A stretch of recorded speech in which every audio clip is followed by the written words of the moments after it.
আপনি কি ব্রণের সমস্যায় ভুগছেন, নাকি হারিয়ে গেছে ত্বকের স্বাভাবিক উজ্জ্বলতা, নষ্ট হয়ে যাচ্ছে পছন্দের লেদারের ব্যাগ কিংবা জুতো, অথবা পোকামাকড়ের কামড়ে জ্বলছে আক্রান্ত স্থান?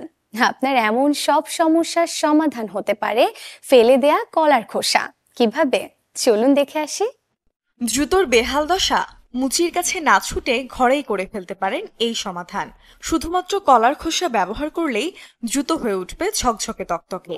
ময়শ্চারাইজার হিসেবে কলার খোসার জুড়ি মেলা ভার, amino acid, vitamin A, B, C ও ই সমৃদ্ধ কলার খোসা শুষ্ক ত্বকে কাজ করবে ম্যাজিকের মতো। হলদে দাঁত সাদা করতে টুথপেস্ট দিয়ে দাঁত ব্রাশ করার আগে কলার খোসার ভেতরের দিকটা দিয়ে 10 মিনিট দাঁত মাজুন। টানা 1 সপ্তাহ দাঁত মাজলেই দাঁত হয়ে উঠবে পরিষ্কার। প্রাকৃতিক সার হিসেবে কাজে দেবে কলার ফেলে দেয়া খোসা। কলার খোসায় থাকা পটাশিয়াম ও ফসফরাস গাছের বৃদ্ধিতে বেশ উপকারী।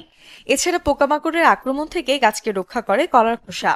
কলার খোসায় থাকে প্রচুর পরিমাণে অ্যান্টিমাইক্রোবিয়াল ও অ্যান্টিঅক্সিডেন্ট, যা জ্বালাপোড়া, পোকামাকড়ের কামড়ের জ্বলুনি কমাতে সাহায্য করে।